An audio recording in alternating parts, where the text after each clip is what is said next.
Kenapa? Kaget ya, aku tidak jadi mati gara-gara racun darimu itu. Selamat atas pernikahan barumu, semoga jodoh sehidup semati. Pagi itu, matahari masuk melalui celah tirai jendela kamar, menari-nari di atas spray putih kesayanganku. Aku membuka mata perlahan, menikmati hangatnya sinar yang membelai wajah.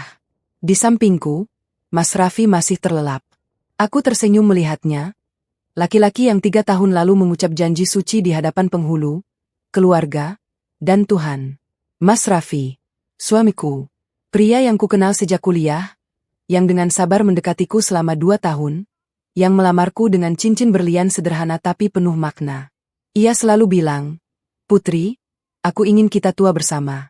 Aku ingin rambut putihmu kusisir, keriput di wajahmu kucium setiap pagi." Aku percaya setiap kata itu. Pukul 5:30, aku turun dari tempat tidur. Kakiku menginjak lantai dingin, tapi hatiku hangat. Hari ini Mas Raffi bilang ia akan menemui klien penting. Katanya deal besar akan ditandatangani. Aku ingin ia sarapan dulu sebelum pergi. Di dapur, aku sibuk menggoreng telur dan memanggang roti. Kopi kesukaannya sudah kuseduh. Kopi tubruk dengan sedikit gula, tanpa susu. Aku letakkan semua di meja makan, menata piring dan gelas dengan rapi.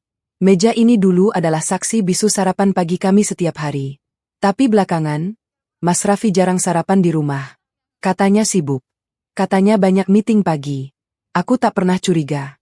Istri baik-baik seperti aku, yang dididik ibu untuk selalu percaya pada suami, mana mungkin berpikir yang bukan-bukan.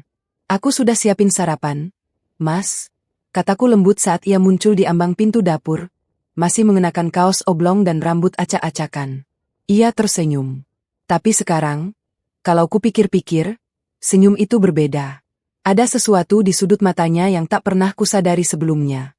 "Makasih, sayang," jawabnya, mengecup keningku. "Kamu baik banget." Aku tersipu. Masih seperti pengantin baru. Kami makan bersama.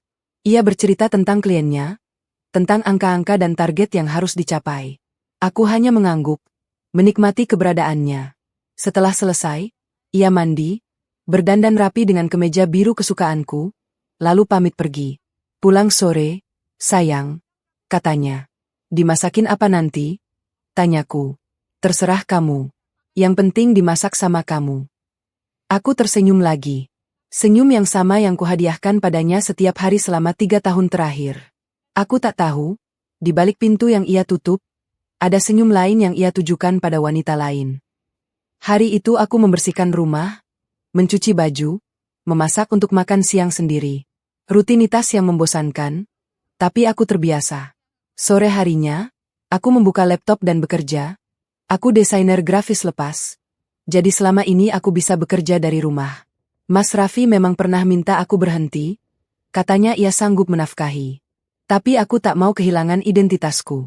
Pukul 5 sore, Mas Raffi pulang. Ia membawa oleh-oleh kue kesukaanku dari toko langganan. "Lelah, Mas?" tanyaku. "Biasa," jawabnya sambil merebahkan diri di sofa. Aku duduk di sampingnya, memijit kakinya yang pegal. Ia memejamkan mata, tampak menikmati. Lalu tiba-tiba ia berkata, "Put, besok pagi aku buatin kopi. Ya, biar kamu istirahat, nggak usah bangun pagi-pagi." Aku terharu. Wah, Mas Raffi baik banget. "Iya, dong. Mas kan sayang sama kamu." Malam itu kami makan malam bersama, nonton TV, lalu tidur. Biasa saja. Tak ada yang aneh. Tapi aku tak tahu, di balik kebaikannya, ada rencana busuk yang sedang dipersiapkan. Pagi itu, aku terbangun karena sinar matahari yang terlalu terang. Aku mengerjap, meraih ponsel di nakas. Pukul 6:30. Lumayan siang untuk ukuranku yang biasa bangun pukul 5. Aku turun dari tempat tidur. Mas Raffi tak ada di sampingku. Samar-samar, dari dapur, terdengar suara aktivitas. Aku tersenyum. Ia menepati janjinya. Ku berjalan menuruni tangga, masih mengenakan daster tidur. Rambutku aut-autan, tapi aku tak peduli. Ini suamiku sendiri, tak perlu malu. Di dapur, Mas Raffi sedang sibuk. Ia menuang air panas ke dalam cangkir, mengaduk sendok perlahan. Aroma kopi tubruk tercium harum. "Pagi, Sayang, sapanya saat melihatku. Duduk dulu. Ya, ini hampir selesai. Aku duduk di meja makan, mengamatinya dari belakang. Pundaknya bidang, pinggangnya ramping, rambutnya sedikit beruban di pelipis. Masih tampan meski usia sudah 35. Aku bersyukur memilikinya. Ia berbalik, membawa 2 cangkir kopi. 1 untukku, 1 untuknya. Ia letakkan cangkirku di hadapanku dengan hati-hati. Minum, sayang. Biar segar, katanya, tersenyum. Aku meraih cangkir itu. Hangatnya terasa di telapak tangan.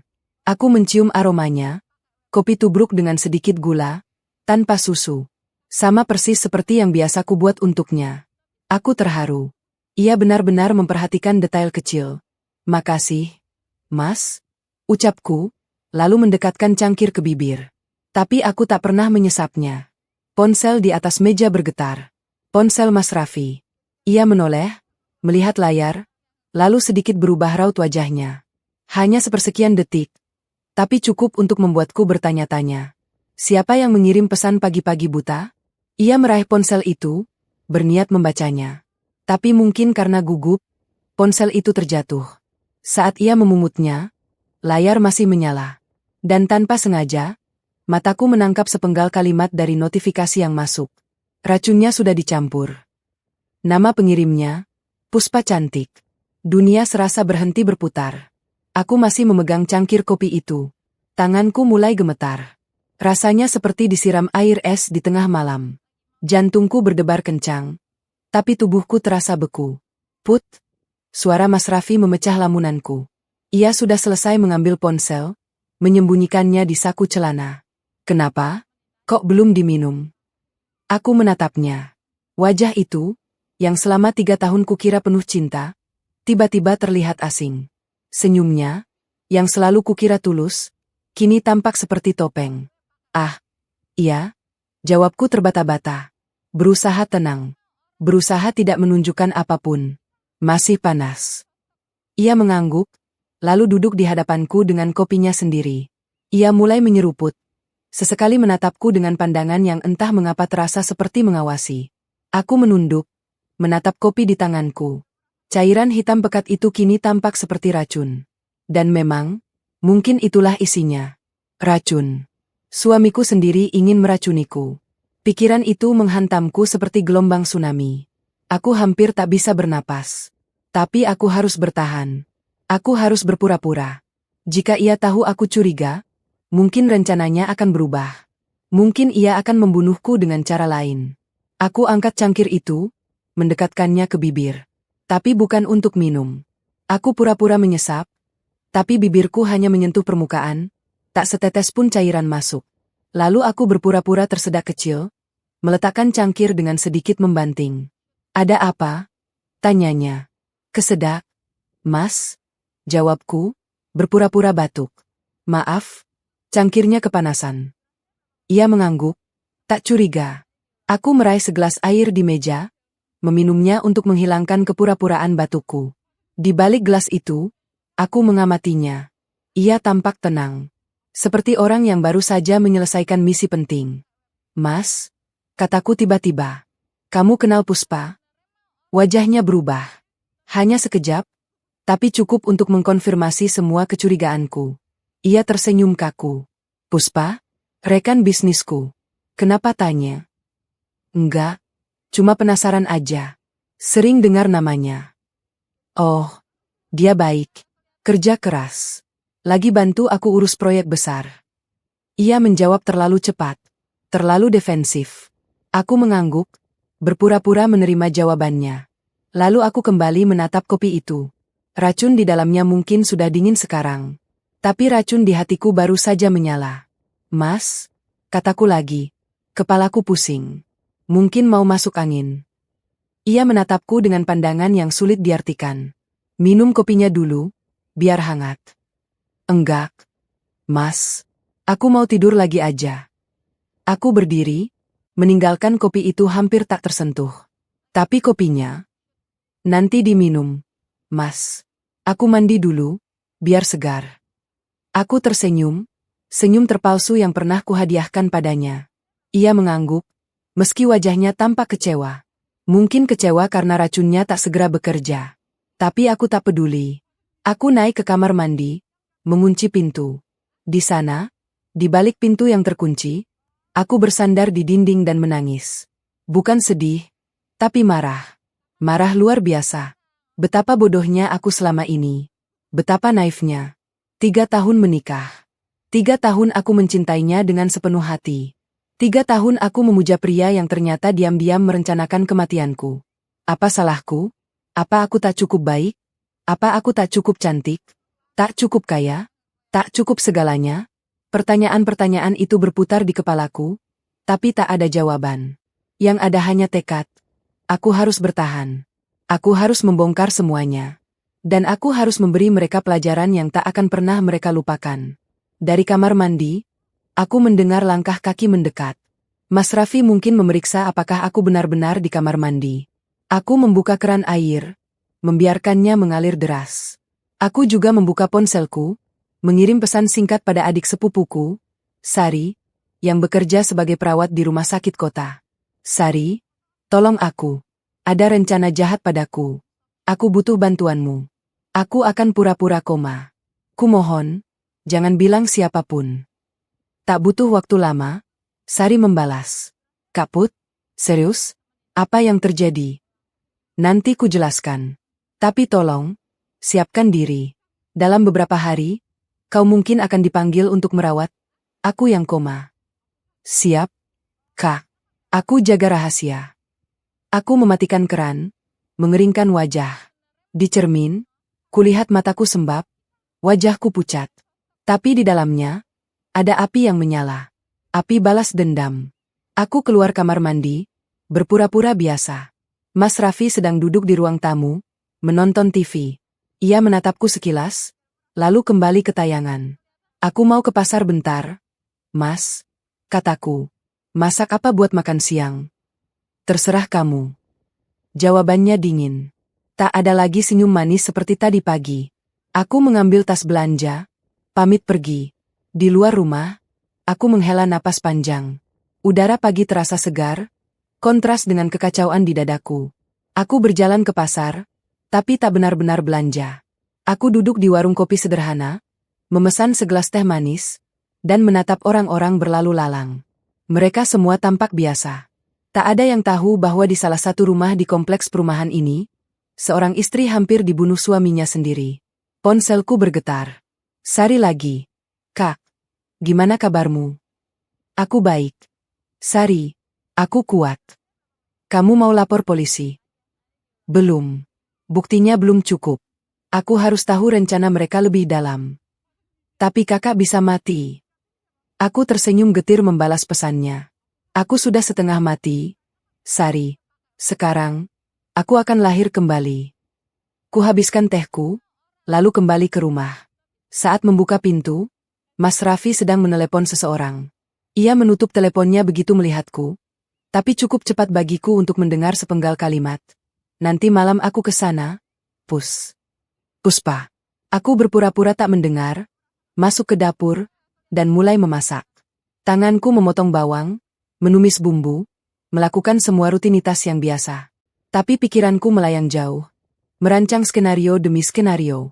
Sore harinya, Mas Raffi pamit pergi. Katanya ada urusan kantor. Aku mengangguk, tersenyum, melambai. Begitu mobilnya hilang dari pandangan, aku bergegas ke kamar, membuka lemarinya, dan mulai mencari. Di balik tumpukan kemeja, ku menemukan sebuah buku catatan kecil. Isinya bukan catatan bisnis, tapi rencana. Rencana pembunuhanku. Detail, rapi, dan mengerikan. Ada tanggalnya, Sabtu, 2 hari lagi. Ada metodenya, racun tikus dicampur kopi. Ada juga catatan tentang asuransi, 2 miliar rupiah, dengan Puspa sebagai penerima manfaat terselubung. Aku membaca semuanya dengan tangan gemetar. Lalu aku memotret setiap halaman dengan ponselku. Selesai, aku mengembalikan buku itu ke tempatnya. Lalu aku duduk di tepi tempat tidur, menatap foto pernikahan kami di dinding. Kami tersenyum di sana, bahagia, penuh harapan. Aku akan membuatmu menyesal, Mas, bisikku. Kau akan menyesal pernah mengenalku. Malam itu, saat ia pulang, aku sudah menyiapkan skenario. Aku akan pura-pura sakit kepala parah, pingsan, lalu koma. Tapi sebelum itu, aku harus memastikan ia tak curiga. Mas, kataku saat ia masuk kamar. Aku mau minta maaf. Maaf kenapa? Kopimu tadi pagi, aku tumpahkan. Maaf ya, kamu sudah repot-repot bikin. Ia menatapku, lalu tersenyum. Enggak apa-apa, sayang. Besok pagi aku bikin lagi. Makasih, Mas. Aku membalas senyumnya. Senyum paling manis yang pernah kuhadiahi untuk pria yang ingin membunuhku. Malam itu, aku tidur dengan satu mata terbuka. Di sampingku, Mas Raffi mendengkur pulas, tenang, damai. Ia tak tahu bahwa mangsanya sudah tahu semuanya. Ia tak tahu bahwa racunnya tak akan pernah bekerja. Ia tak tahu bahwa pertandingan baru saja dimulai. Dan aku, Putri, yang selama 3 tahun menjadi istri penurut, akan menjadi lawan paling berbahaya dalam hidupnya. Pagi akan segera tiba. Dan dengan pagi itu, babak baru hidupku akan dimulai. Bukan sebagai korban, tapi sebagai pemain utama dalam drama balas dendam terbesar yang pernah ia bayangkan. Aku tersenyum dalam gelap. Selamat bermimpi indah, Mas. Karena mimpi burukmu baru akan dimulai besok. Aku membuka mata di ruangan putih yang dingin. Bau obat menyengat menusuk hidung. Di sekelilingku, mesin-mesin BF dengan suara monoton, selang infus menjalar di lengan, dan layar monitor menampilkan detak jantung yang, syukurlah, masih stabil. Rumah sakit. Rencanaku berhasil. 2 hari setelah menemukan buku catatan itu, aku pura-pura pingsan di dapur. Mas Raffi saat itu sedang membaca koran di ruang tamu. Aku mengatur waktu dengan sempurna. Saat ia masuk dapur untuk mengambil minum, aku sudah tergeletak di lantai dengan mulut berbusa. Busa itu dari sabun cuci piring yang kuminum sedikit. Cukup untuk meyakinkan, tak cukup untuk membunuh. Panik? Ia pura-pura panik. Tapi dari sela kelopak mataku yang terpejam, kulihat ia tersenyum tipis sebelum berteriak memanggil tetangga. Ambulans datang. Aku digotong, dipasangi alat bantu napas, dan dibawa ke rumah sakit. Di UGD, dokter mendiagnosis pendarahan otak. Atau setidaknya, itu yang mereka kira setelah aku sempat berbisik pada Sari sehari sebelumnya. Bilang dokternya, aku punya riwayat aneurisma. Bilang aku pernah jatuh waktu kecil. Sari melakukan tugasnya dengan baik. Ia menyelipkan informasi itu pada dokter jaga, dan dokter, yang tak punya alasan curiga, menerima diagnosis sementara itu. Aku pun resmi menjadi pasien koma. Hari pertama di rumah sakit terasa seperti hidup di 2 dunia. Di dunia nyata, aku terbaring tak bergerak, dengan selang di hidung dan jarum infus di tangan. Tapi di dalam kepala, pikiranku berputar kencang, merekam setiap suara, setiap bisikan, setiap langkah kaki yang masuk ke ruangan ini. Keluargaku datang. Ibu, ayah, adik-adikku. Tangis mereka nyaris membuatku tersentak bangun. Ibu memegang tanganku, membelai lembut, berbisik. Putri, bangun. Nak, ibu di sini. Aku menahan dadaku yang sesak, menahan air mata yang menggenang di balik kelopak. Maafkan aku, Bu. Belum waktunya. Ayah hanya diam. Tapi dari genggaman tangannya yang erat, aku tahu ia menahan sedih. Ia pria yang tak mudah menangis, tapi saat melihat Putri semata wayangnya terbujur kaku, aku bisa merasakan getar di jari-jarinya.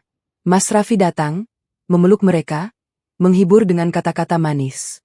Akan kujaga Putri, Bu, Pak. Saya akan cari dokter terbaik. Saya akan lakukan apapun. Bohong. Semua bohong. Tapi keluargaku percaya. Mereka tak punya alasan untuk tidak percaya. Hari kedua. Keluargaku pulang bergantian. Ada yang urus kerja, ada yang jaga anak. Malam harinya, hanya tersisa aku dan Mas Raffi di ruangan. Atau setidaknya, itu yang ia kira. Aku mendengar kursi digeser. Lalu langkah kaki mendekat ke tempat tidurku. Bau parfumnya, merek yang sama yang kupilihkan untuk ulang tahun pernikahan kami dulu, tercium samar. Lalu, suaranya, Putri. Bisikannya pelan. Kau dengar aku? Aku diam. Napasku kujaga tetap teratur. Kau benar-benar koma? Ya. Ada nada tawa dalam suaranya. Bagus. Sempurna. Kursi kembali digeser. Lebih dekat. Aku merasakan berat badannya saat ia duduk di tepi tempat tidur. Tangan yang dulu menggenggam jemariku dengan mesra, kini menyentuh pipiku dengan dingin. Aku nggak nyangka semudah ini. Lanjutnya. 2 hari lalu aku masih pusing mikirin gimana cara bikin kamu minum racun itu. Ternyata kamu malah pingsan sendiri. Tuhan memang berpihak padaku. Aku menahan amarah yang mendidih. Tuhan? Ia berani menyebut Tuhan? 3 tahun? Put. 3 tahun aku hidup sama kamu. Tiap hari masak, tiap hari bersihin rumah, tiap hari nunggu aku pulang. Bosan. Kamu nggak ngerti? Ya? Aku butuh sesuatu yang lebih. Bukan cuma istri yang baik, tapi istri yang... Ia berhenti, mencari kata. Seru. Puspa seru. Dia bisa diajak ke klub malam, bisa diajak traveling, nggak cuma di rumah aja. Aku ingin menjambak rambutnya, ingin mencekik lehernya, ingin berteriak. Dasar brengsek. Aku di rumah karena kamu minta. Kamu bilang nggak suka kalau aku keluar malam. Kamu bilang istri harus di rumah. Tapi aku diam. Aku terus diam. Hei, tapi nggak apa-apa. Yang lalu biarlah lalu. Sekarang, dengan kamu koma, semuanya jadi gampang. Ia tertawa kecil. Asuransi 2 miliar. Put. 2 miliar. Aku dan Puspa bisa hidup mewah.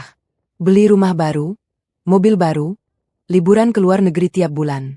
Dan kamu di sini, dirawat rumah sakit, sampai dokter putus asa dan mencabut alat bantu hidupmu. Dadaku sesak. Bukan sedih, tapi marah. Marah luar biasa. Maaf ya, Put. Bisiknya lagi. Tapi ini memang sudah jalan hidup.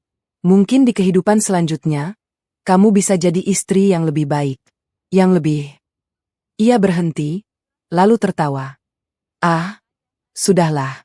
Yang penting sekarang, selamat tinggal. Ia berdiri. Aku mendengar langkahnya menjauh. Pintu terbuka, lalu tertutup. Dan aku di sini, terbaring dalam gelap, dengan air mata yang akhirnya tumpah. Bukan air mata kesedihan, tapi air mata tekad. Aku akan membuatnya menyesal. Aku akan membuatnya merasakan sakit yang 100 kali lipat. Hari ketiga. Seseorang datang. Langkahnya ringan, berbeda dengan langkah Mas Raffi yang berat. Wanginya bedak bayi, bukan parfum mahal. Kak Put. Suara itu. Sari. Aku membuka mata sedikit. Memastikan. Ia berdiri di samping tempat tidur, mengenakan seragam perawat putih bersih. Matanya membelalak melihatku sadar. Ya ampun. Kak. Bisiknya nyaris menjerit. Aku memberi isyarat. Tutup pintu. Ia bergegas menutup pintu, lalu kembali mendekat. Kakak beneran sadar? Dari kapan? Dari hari pertama. Aku cuma pura-pura. Sari duduk di kursi, wajahnya campuran antara lega dan takut. Mas Raffi beneran mau bunuh kakak. Aku mengangguk pelan. Dia campur racun di kopiku. Tapi aku nggak minum. Aku pura-pura pingsan biar bisa dengar rencananya. Terus, kakak dengar apa? Ku ceritakan semuanya. Tentang percakapan malam itu. Tentang asuransi 2 miliar. Tentang rencana mereka menikah setelah aku mati. Tentang Puspa. Sari mendengarkan dengan mata berkaca-kaca. Dasar laki-laki keparat. Umpatnya lirih. Kakak baik banget sama dia. Masakin tiap hari. Rawat dia. Dan dia malah. Sari. Potongku. Aku butuh bantuanmu. Apa aja, Kak? Aku siap. Aku mau kau jadi mata dan telingaku. Rekam semua percakapan yang kau dengar antara Raffi dan Puspa kalau mereka datang ke sini. Aku juga mau kau sembunyikan ponsel ini di bawah bantalku. Kuselipkan ponsel cadangan dari sela-sela selimut. Ini sudah kusetel untuk merekam otomatis kalau ada suara. Sari menerima ponsel itu, menyimpannya di saku seragam. Terus kakak di sini? Berapa lama? Sampai mereka mengumumkan pernikahan. Aku mau datang ke pernikahan mereka. Sari, aku mau kasih kejutan. Sari menatapku lama. Lalu ia tersenyum. Bukan senyum biasa, tapi senyum penuh dukungan. Aku bantu. Kak, aku akan bantu kakak dari dalam sini. Sejak saat itu, Sari menjadi sekutuku. Ia yang mengganti infus, memeriksa tensi, dan diam-diam menyelipkan makanan kecil di sela-sela jadwal jaga. Ia juga yang merekam setiap percakapan yang terjadi di ruanganku. Hari kelima, Mas Raffi datang dengan Puspa. Mereka mengira aku tak sadar. Mereka mengira aku tak bisa mendengar. Mereka duduk di sofa ruangan, bercengkrama seperti sepasang kekasih yang sedang berkencan, bukan di samping istri yang sedang koma. Kapan nikahnya? Tanya Puspa, suaranya manis tapi penuh hitung-hitungan. Tunggu dia mati dulu, jawab Raffi. Dokter bilang, kondisinya terus memburuk. Mungkin 2 minggu lagi. Lama amat. Sih, aku udah nggak sabar. Sabar, sayang. Yang penting asuransinya cair dulu. Baru kita nikah mewah. Mereka tertawa. Tertawa di depanku. Tertawa di atas rencana pembunuhan yang mereka susun rapi. Tanganku di balik selimut mengepal. Kuku nyaris menembus kulit telapak tangan. Tapi aku diam. Aku terus diam. Kamu yakin gak ada yang curiga? Tanya Puspa. Yakinlah. Keluarganya percaya banget sama aku. Mereka bilang aku suami baik. Raffi terkekeh. Padahal suami baik lagi nungguin istri mati biar nikah lagi. Kamu jahat? Sih. Tapi kamu suka, kan? Ciuman. Aku mendengar suara ciuman basah. Jijik. Tapi aku rekam semuanya. Ponsel di bawah bantalku bekerja dengan sempurna. Malam harinya, setelah mereka pulang, Sari masuk. Wajahnya merah padam. Kak, aku dengar semuanya dari ruang perawat. Mereka keterlaluan. Aku rekam. Kataku tenang. Ambil ponselnya. Sari mengeluarkan ponsel dari bawah bantal, memutar rekaman. Suara Raffi dan Puspa jelas terdengar. Sari menggertakkan gigi. Ini bukti. Kak, kita bisa lapor polisi sekarang. Belum. Aku menggeleng. Bukti elektronik bisa diperdebatkan di pengadilan. Aku mau bukti yang lebih kuat. Aku mau mereka tertangkap basah. Caranya? Kabari kematianku. Sari menatapku tak mengerti. Bilang sama dokter untuk membantu kita. Suruh dokter untuk kabari keluargaku. Kondisiku memburuk. Dalam seminggu, aku meninggal. Setelah itu, mereka akan mengumumkan pernikahan. Dan saat hari pernikahan tiba, aku akan datang. Tapi kakak, Sari, percaya sama aku. Aku meraih tangannya, menggenggam erat. Aku harus melakukan ini. Bukan cuma buat diriku, tapi buat semua perempuan yang jadi korban laki-laki seperti dia. Aku harus tunjukkan, kejahatan gak akan pernah menang. Sari menunduk, lalu mengangguk. Baik, Kak. Aku bantu. Hari ke-10. Aku memburuk. Dokter mengumumkan pada keluarga bahwa fungsi otakku terus menurun. Ibu menangis setiap hari. Ayah diam membatu. Adik-adikku bergantian menjaga. Dan Mas Raffi, ia datang dengan wajah sedih palsu, tapi diam-diam tersenyum setiap kali tak ada yang melihat. Suatu malam, saat ia mengira semua orang pulang, ia mendekatiku lagi. Put, sebentar lagi. Ya, sebentar lagi kita berpisah. Ia membelai rambutku dengan lembut. Lembut yang menipu. Maaf kalau selama ini aku nggak jadi suami baik. Tapi hidup cuma sekali, dan aku harus bahagia. Kamu paham, kan? Aku tak menjawab. Tapi dalam hati, aku berteriak. Aku paham, Mas. Aku paham bahwa kebahagiaanmu akan segera berakhir. I love you, Put.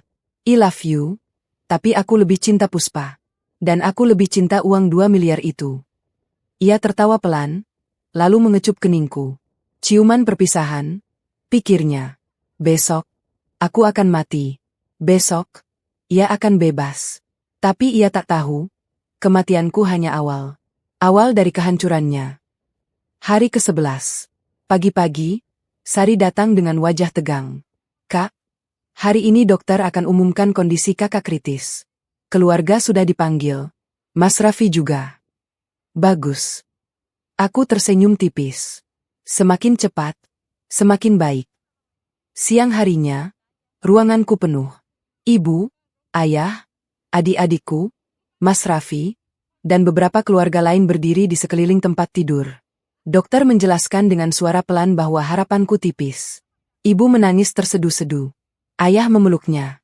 Mas Raffi berpura-pura mengusap air mata. Lalu, sesuatu yang tak kuduga terjadi. Bu, Pak, kata Mas Raffi tiba-tiba. Saya ingin minta maaf. Semua menatapnya. Saya mungkin bukan menantu yang baik. Saya mungkin nggak bisa jaga Putri dengan sempurna. Tapi saya janji, apapun yang terjadi, saya akan jaga nama baiknya. Saya akan rawat makamnya. Saya akan doakan dia setiap hari. Omong kosong. Tapi keluargaku terharu. Ibu memeluknya. Kamu baik, Nak. Putri beruntung punya suami seperti kamu. Aku muak. Muak setengah mati. Tapi aku diam. Aku terus diam. Malam harinya, pukul 9, aku meninggal. Dokter menutup wajahku dengan kain putih. Ibu menjerit histeris. Ayah jatuh pingsan. Adik-adikku menangis sejadi-jadinya. Dan Mas Raffi, ia memeluk ibu, menghibur dengan kata-kata manis, sambil sesekali mencuri pandang ke arah Puspa yang berdiri di pojok ruangan dengan wajah berpura-pura sedih. Aku melihat semuanya dari balik kain tipis itu. Aku merekam semuanya dalam ingatan. Kelak, semua ini akan kuceritakan pada polisi, pada hakim, pada semua orang. Jenazahku dibawa ke kamar jenazah. Keluarga pulang dengan langkah gontai. Malam itu, hanya Sari yang tinggal. Pukul 1 dini hari, Sari membuka kain penutupku. Kak, bangun. Kita harus cepat. Aku duduk, meregangkan tubuh yang kaku setelah berjam-jam terbaring. Sari memberiku baju ganti, celana jeans, kaos longgar, jaket hitam, dan topi. Aku sudah siapkan uang di sini, bisiknya, menyelipkan amplop ke dalam tasku. Tiket bus keluar kota jam 3 pagi. Nanti aku antar lewat pintu belakang. Aku memeluknya erat. Makasih, Sari. Aku nggak akan lupa kebaikanmu. Kakak hati-hati. Ya, aku akan kabari kalau ada perkembangan. Aku melangkah keluar dari kamar jenazah. Lorong rumah sakit sepi, hanya diterangi lampu temaram. Langkahku bergema pelan di lantai keramik. Di belakang, Sari mengawasi sampai aku menghilang di balik pintu darurat. Di luar, udara malam menusuk tulang. Tapi aku tak merasa dingin. Yang kurasakan hanya panas. Panasnya tekad yang membara. Bus keluar kota akan menjemputku di halte depan pasar. Dari sana, aku akan bersembunyi di hotel murah, menunggu waktu yang tepat. Menunggu hari pernikahan mereka. Menunggu saat aku bisa berdiri di depan mereka, tersenyum, dan berkata, "Halo, Mas. Putri kangen." Dan saat itu tiba, dunia mereka akan runtuh. Hotel murah di pinggiran kota itu kini menjadi persembunyianku. Kamar nomor 7, lantai 2, dengan jendela menghadap ke pasar tradisional yang hiruk-pikuk sejak subuh. Bau amis ikan dan sayur busuk kadang menusuk hidung, tapi itu harga yang harus kubayar untuk tempat yang tak akan dicari siapapun. Aku membayar kontan untuk 2 minggu. Pemilik hotel, seorang janda parubaya bernama Bu RT, tak banyak bertanya. Ia hanya tersenyum dan menyerahkan kunci. Mungkin ia terbiasa dengan tamu yang tak ingin dikenal identitasnya. Mungkin juga ia pikir aku wanita berselingkuh yang kabur dari rumah. Biarlah. Hari pertama di hotel, aku tak bisa tidur. Bukan karena bisingnya pasar, tapi karena pikiranku terus berputar. Rekaman demi rekaman kuputar ulang di ponsel cadangan. Suara Mas Raffi dan Puspa, rencana mereka, tawa mereka, semuanya terngiang-ngiang di kepala. Asuransi 2 miliar, Put. 2 miliar. Aku menggenggam ponsel itu erat-erat. Ini buktiku. Ini senjataku. Pagi harinya, ponselku berdering. Sari, Kak, di mana? Suaranya berbisik. Hotel dekat pasar. Aman. Kak, dengar, Mas Raffi sudah mengumumkan rencana pernikahannya. Dadaku berdegup kencang. Kapan? Seminggu setelah pemakaman. Katanya, dia nggak bisa lama-lama sendiri. Katanya, Puspa adalah tempatnya berlabuh setelah kehilanganmu. Sari menirukan nada bicara Raffi dengan sinis. Muak, Kak. Aku dengar sendiri dia ngomong gitu di depan keluarga besar. Aku tertawa getir. Cepat sekali. Padahal katanya cinta mati sama aku. Keluargamu? Mereka nggak curiga? Ibu? Awalnya kaget. Tapi Mas Raffi bilang, ini yang terbaik. Katanya, Dia butuh pendamping, dan Puspa sudah lama jadi teman curhatnya. Mereka percaya. Sari. Sari menghela napas panjang. Kita harus cepat. Kak. Semakin lama, semakin susah. Aku tahu. Tapi aku harus tetap di sini sampai hari haji, aku nggak boleh ketahuan. Kak, ada yang mau aku kasih tahu. Suara Sari berubah serius. Kemarin malam, Mas Raffi dan Puspa datang ke rumah sakit. Mereka pikir aku sudah pulang, tapi aku tertinggal ambil tas di ruang perawat. Dan Kak, mereka ngobrol di lorong belakang. Aku dengar semuanya. Aku menajamkan telinga. Apa katanya? Mereka nggak cuma mau nikah. Mereka juga mau jual rumah kamu. Rumah yang kamu beli pakai uang warisan nenek. Katanya, hasil penjualan buat modal buka restoran. Rumah itu, rumah peninggalan nenek satu-satunya. Nenek meninggal 5 tahun lalu, mewariskan rumah itu padaku dengan pesan. Jual hanya kalau terpaksa. Nak, ini tempat pulangmu kalau dunia luar terlalu kejam. Sekarang, Mas Raffi ingin menjualnya. Untuk modal restoran bersama gundiknya. Dariku. Untuk mereka. Apalagi? Tanyaku, berusaha tenang. Mereka juga rencanakan bulan madu. Ke Eropa? Kak. 3 minggu. Puspa sudah pesan tiketnya. Aku menutup mata. Eropa. Tempat yang selalu kuinginkan sejak dulu. Tiap tahun aku bilang pada Raffi, Mas, tahun depan kita ke Eropa? Ya. Dan tiap tahun ia bilang, belum rezekinya, sayang. Ternyata rezekinya ada. Tapi bukan buatku. Buat Puspa. Sari, kataku akhirnya. Apa kamu bisa datang ke sini? Aku perlu ngomong langsung. Bisa? Kak. Nanti malam, setelah shiftku selesai. Aku beli makanan. Ya. Kamu pasti lapar. Malam tiba lebih lambat dari biasanya. Atau mungkin hanya perasaanku. Aku duduk di tepi jendela, mengamati lalu lalang orang di pasar yang mulai sepi. Lampu-lampu warung satu persatu padam. Tinggal beberapa warung makan yang masih buka, melayani para sopir truk dan buruh malam. Pukul 9, ketukan 3 kali pendek, kode yang kami sepakati. Aku membuka pintu. Sari masuk dengan tergesa-gesa, membawa 2 bungkus nasi goreng dan segelas es teh. Ini, Kak, makan dulu. Ia meletakkan bungkusan di meja kecil. Kamu kurusan. Aku tersenyum. Iya, makannya nggak teratur. Sari duduk di kursi satu-satunya, sementara aku duduk di tepi tempat tidur. Ia menatapku lama, matanya berkaca-kaca. Kak, aku takut. Bisiknya. Takut kenapa? Aku takut rencana ini gagal. Aku takut mereka tahu kalau kita bersekongkol. Aku bisa dipecat, Kak. Bahkan bisa dipenjara. Aku meraih tangannya. Sari, dengar. Aku nggak akan biarkan itu terjadi. Kalau ada apa-apa, aku yang tanggung jawab. Ini murni ideku. Kamu cuma bantu karena kasihan sama aku. Tapi Kak, nggak ada tapi. Sekarang, ceritakan detail rencana mereka. Aku perlu tahu semuanya. Sari menghela napas, lalu mulai bercerita. Dengan detail, ia menjelaskan apa yang ia dengar dan lihat selama 2 hari terakhir. Ternyata, pernikahan itu akan digelar di gedung pertemuan terbesar di kota.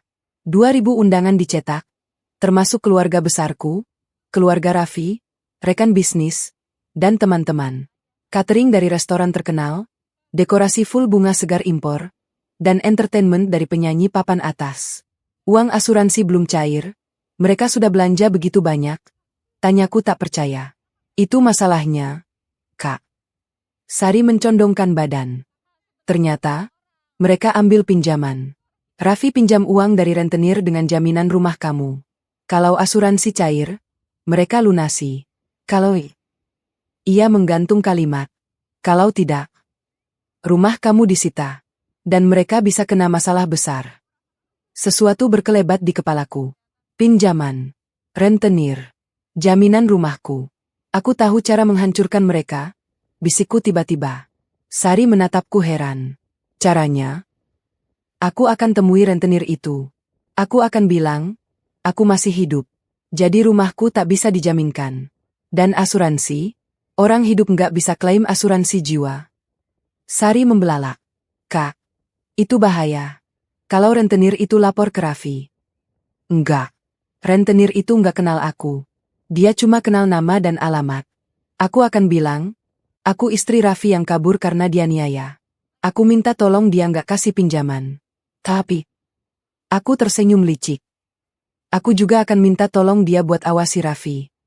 Kak Putri ini, Sari menggeleng-geleng.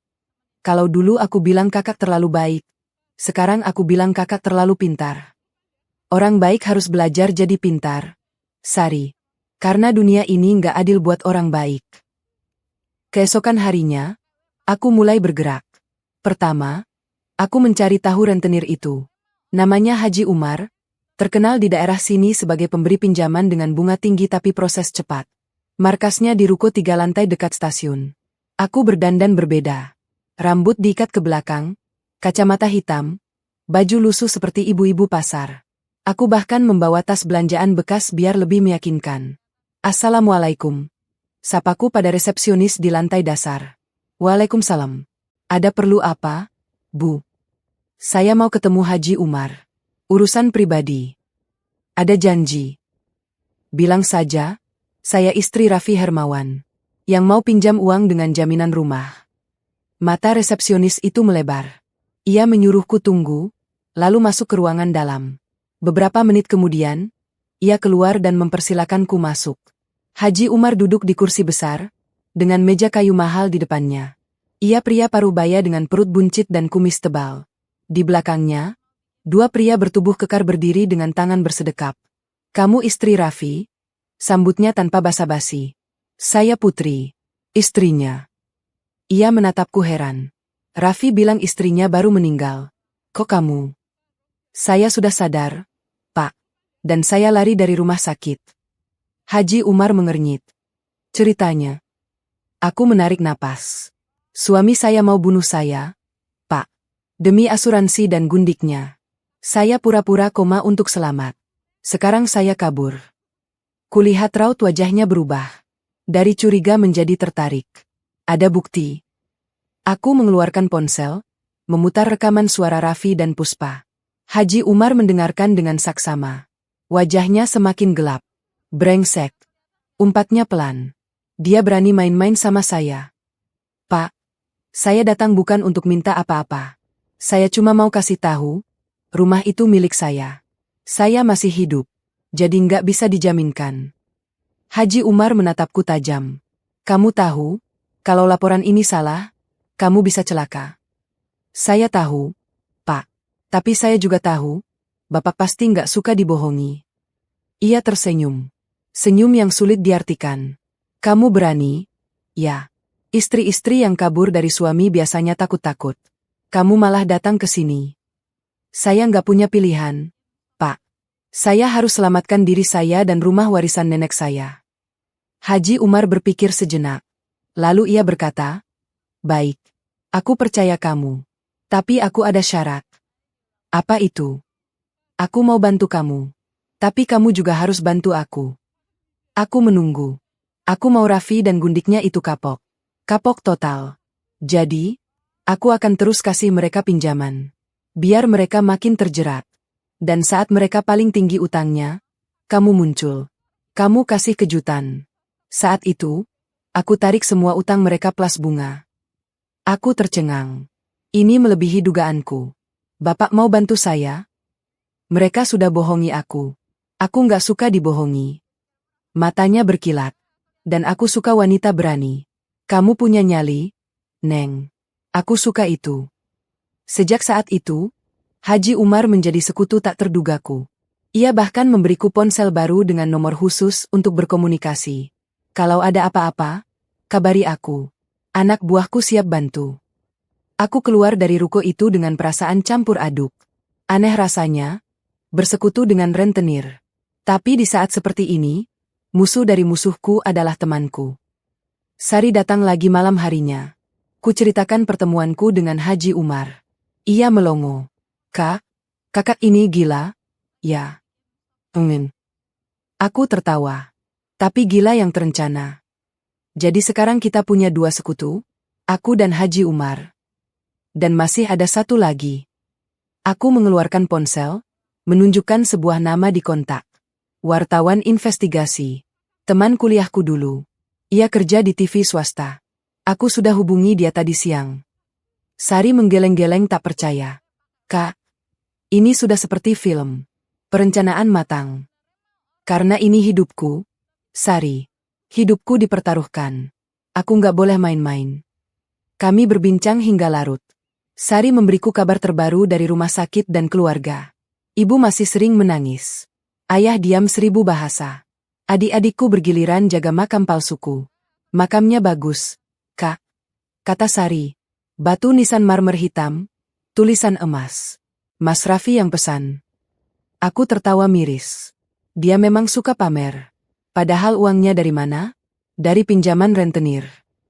Kak, aku harus bilang sesuatu. Sari menunduk. Waktu di rumah sakit, aku sempat lihat Puspa pakai cincin. Cincin kawin kalian. Aku tertegun. Cincin pernikahanku. Iya, yang ada ukiran tanggal pernikahan. Mungkin Mas Raffi kasih. Dadaku sesak.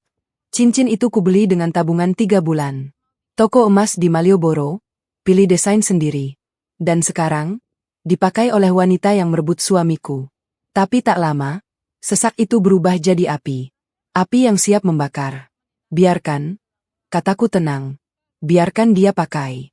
Itu akan jadi bukti lain di pengadilan. Pencurian harta bersama. Sari menatapku kagum. Kak Putri, kakak berubah banget. Berubah ke arah yang benar, kan? Ya, dulu kakak terlalu lembut. Sekarang, ia mencari kata. Sekarang keras, tegas, kuat. Aku tersenyum. Karena aku belajar, Sari, bahwa jadi baik itu penting. Tapi jadi pintar itu wajib. Apalagi kalau orang di sekitarmu jahat. Malam semakin larut. Sari pamit pulang, meninggalkanku sendiri di kamar hotel. Aku duduk di tepi jendela, memandang langit malam yang gelap. Tak ada bintang. Hanya awan hitam yang bergerak lambat. Dalam beberapa hari, pernikahan mereka akan digelar. Dalam beberapa hari, aku akan muncul dan menghancurkan semuanya. Tapi sebelum itu, masih banyak yang harus kusiapkan. Bukti-bukti, saksi-saksi, dan yang terpenting, perlindungan untuk keluargaku. Aku meraih ponsel, mengetik pesan untuk Haji Umar. Pak, tolong awasi mereka. Saya perlu tahu setiap langkah mereka. Kapan mereka kemana? Dengan siapa? Ngapain? Saya bayar. Balasan masuk 5 menit kemudian. Nggak usah bayar, Neng. Ini udah jadi urusan pribadi saya. Mereka bohongin saya. Mereka harus belajar. Santai aja, Neng. Semua terpantau. Aku tersenyum di gelap. Di luar sana, Mas Raffi dan Puspa mungkin sedang tidur nyenyak, bermimpi tentang hidup mewah dengan uang asuransiku. Mereka tak tahu, di hotel murah dekat pasar, aku sedang merajut jaring yang akan menjerat mereka. Mereka tak tahu, di balik kegelapan ini, ada mata yang terus mengawasi. Mataku. Dan mata sekutu-sekutuku. Tidurlah yang nyenyak, Mas, bisikku. Karena mimpi indah kalian gak akan bertemu pagi. Hari, kematianku, tiba lebih cepat dari dugaanku. Aku mengikuti perkembangan dari hotel melalui Sari dan Haji Umar. Keduanya menjadi mataku di 2 dunia berbeda. Sari dari dalam rumah sakit, Haji Umar dari lingkaran bisnis gelap yang ternyata dekat dengan Raffi. 3 hari setelah aku kabur dari kamar jenazah, Sari mengirim kabar. Kak, hari ini pemakaman. Semua keluarga sudah berkumpul. Aku membalas. Rekam sebisa mungkin. Aku butuh dokumentasi. Sari mengirim video pendek. Aku melihat diriku sendiri, atau peti mati yang katanya berisi jenazahku, diturunkan ke liang lahat. Ibu menangis terseduh-seduh, hampir pingsan 2 kali. Ayah berdiri tegap. Tapi dari rahangnya yang mengeras, aku tahu ia menahan tangis. Adik-adikku melemparkan bunga, wajah mereka sembab. Dan di samping mereka, Mas Raffi, pria yang seminggu lalu mencampur racun ke kopiku. Ia berdiri dengan kemeja hitam rapi, wajah muram, sesekali mengusap mata dengan sapu tangan. Pura-pura sedih, pura-pura kehilangan. Di belakangnya, agak menjauh, berdiri Puspa. Ia memakai baju hitam juga, tapi matanya tak bisa menyembunyikan kilatan kemenangan. Aku menggenggam ponsel erat-erat, menonton video itu berulang kali. Bukan karena terharu, tapi untuk mengingat. Mengingat setiap wajah. Mengingat setiap air mata palsu. Mengingat setiap detail yang kelak akan kusebut di persidangan. Malam harinya, Haji Umar mengirim kabar. Neng, mereka pesta. Apa? Mereka pesta di rumah kamu.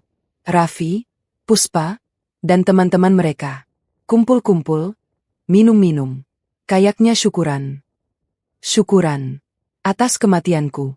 Aku menutup mata, membayangkan rumahku, rumah yang kami bangun bersama, dipenuhi orang-orang yang merayakan kepergianku.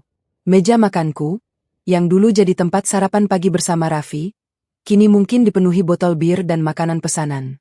Sofa kesayanganku, tempatku membaca buku sambil menunggu Raffi pulang, kini mungkin diduduki Puspa dengan gelas anggur di tangan. Rekam, Pak. Balasku. Kalau bisa, rekam semuanya. Siap, Neng. Anak buah saya sudah standby. 1 jam kemudian, Haji Umar mengirim video. Durasi 5 menit. Isinya, pesta kecil-kecilan di rumahku. Raffi duduk di kursi yang biasa kupakai. Puspa di pangkuannya. Mereka berciuman di depan teman-teman. Seseorang bersulang. For a new beginning. Yang lain menyambut dengan tawa. Aku menyaksikan video itu dengan mata kering. Anehnya, air mata tak keluar. Yang ada hanya dingin. Dingin yang membekukan hati, tapi juga menajamkan pikiranku. Ini perang batinku. Dan aku tak akan kalah. 2 hari setelah pemakaman, Sari datang ke hotel dengan kabar baru. Kak, mereka sudah umumkan pernikahan. Seberapa cepat? Sabtu depan. Di Gedung Geraha Pesona. Undangan sudah tersebar. Aku menghitung hari. Sabtu depan. Masih ada waktu 9 hari. Keluargaku, mereka diundang. Iya, Kak. Semua dapat undangan. Ibu sempat kaget, tapi Mas Raffi bilang, ini yang terbaik. Dia nggak bisa hidup sendiri. Katanya, Puspa sudah lama jadi teman curhatnya, dan sekarang mereka saling menguatkan. Omong kosong. Aku menggeleng. Ibu percaya. Awalnya enggak. Tapi Mas Raffi pandai bicara. Kak. Dia bilang, kamu pasti ingin dia bahagia. Dia bilang, sebelum koma, kamu pernah bilang kalau suatu hari nanti, kalau kamu mati, dia boleh menikah lagi. Aku tertawa getir. Aku nggak pernah bilang gitu. Aku tahu, Kak. Tapi keluargamu nggak tahu. Mereka cuma bisa percaya. Aku diam sejenak, mencerna informasi. Lalu bertanya, Sari, kamu bisa dapat undangannya? Bisa, Kak. Aku juga dapat. Mas Raffi ngasih semua orang, termasuk perawat yang jagain kamu. Bagus. Bawa ke sini nanti. Malam harinya, Sari datang dengan undangan pernikahan. Amplop putih bersih, dihiasi pita emas. Kubuka perlahan, isinya kartu mewah dengan foto Raffi dan Puspa tersenyum manis. Cinta sejati tak kenal waktu. Judulnya. Aku membaca undangan itu berulang kali. Tanggal, waktu, tempat. Semua tertera jelas. Mereka bahkan mencantumkan nomor rekening untuk transfer hadiah. Kak, kamu nggak marah? Sari bertanya hati-hati. Aku menatapnya. Marah? Awalnya iya. Sekarang aku punya tujuan. Marah itu buang-buang energi. Aku butuh energiku untuk hal lain. Seperti apa? Seperti merencanakan kejutan terbaik untuk pernikahan mereka. Aku meraih tasku, mengeluarkan buku catatan kecil. Di dalamnya, sudah kucoret-coret rencana. Garis waktu, daftar kebutuhan, dan skenario-skenario. Sari melihatnya dengan mata membelalak. Kak, ini detail banget. Karena aku nggak boleh salah. Sekali meleset, mereka bisa kabur atau malah balik menyerang. Aku menunjukkan rencana itu padanya. Sari menyimak dengan serius, sesekali mengangguk. Jadi, kakak akan muncul di tengah resepsi? Tanyanya. Tepat saat mereka menerima ucapan selamat. Aku akan antre seperti tamu biasa. Lalu naik ke panggung, ambil mikrofon, dan aku tersenyum. Memberi ucapan selamat. Ucapan apa? Semoga kalian bahagia, jodoh sehidup dan semati. Sari menggigil. Seram, Kak. Memang. Aku menutup buku catatan. Tapi itu yang pantas untuk mereka. Malam itu, setelah Sari pulang, aku duduk di tepi jendela. Pasar sudah sepi. Hanya beberapa warung makan yang masih buka. Lampu temaramnya menari-nari di genangan air bekas hujan sore. Ponselku berdering. Haji Umar. Neng. Saya dapat info baru. Info apa, Pak? Raffi ambil utang lagi. Jumlahnya lebih gede. Katanya buat modal restoran. Tapi saya curiga buat pesta pernikahan. Dia mau pesta besar-besaran, biar semua orang terkesan. Aku tersenyum tipis. Bagus. Semakin besar utangnya, semakin sakit jatuhnya. Saya setuju. Tapi Neng, kamu siap? Begitu kamu muncul, semua ini berakhir. Mereka bisa kena pasal percobaan pembunuhan, penipuan asuransi, dan banyak lagi. Tapi kamu juga harus siap. Hidupmu nggak akan sama lagi. Aku menarik napas panjang. Aku siap, Pak. Dari awal aku sudah siap. Bagus. Saya dukung kamu. Kalau butuh apa-apa, kabari. Makasih, Pak. Kututup telepon, kembali menatap gelapnya malam. Di langit, awan hitam bergerak lambat, sesekali kilat menyambar di kejauhan. Tanda hujan akan segera turun. Atau mungkin, tanda badai akan segera datang. Aku meraih buku catatan kecil itu lagi, menambahkan beberapa poin. Nama-nama yang harus diundang. Bukti-bukti yang harus disiapkan. Siapa yang akan merekam? Siapa yang akan membantu? Ini bukan sekadar balas dendam. Ini adalah operasi penyelamatan. Penyelamatan diriku sendiri, harga diriku, dan masa depanku. Keesokan harinya, aku mulai bergerak. Pertama, aku menemui pengacara. Namanya Burina, teman kuliah Sari yang sudah malang melintang di dunia hukum. Aku datang ke kantornya dengan wig dan kacamata hitam, tak ingin dikenali. Kasus ini unik, katanya setelah kuceritakan semuanya. Kamu punya bukti kuat, rekaman, saksi, dan kronologi yang jelas. Tapi satu hal yang harus kamu siapkan. Apa itu? Mental. Karena setelah ini, hidupmu akan jadi tontonan publik. Media akan mengejarmu. Keluarga mungkin terbelah. Kamu siap? Aku mengangguk mantap. Aku siap, Bu. Aku sudah melewati yang terburuk. Mau mati pun aku sudah hampir rasakan. Sisanya, tinggal menjalani. Bu Rina tersenyum. Baik, aku bantu.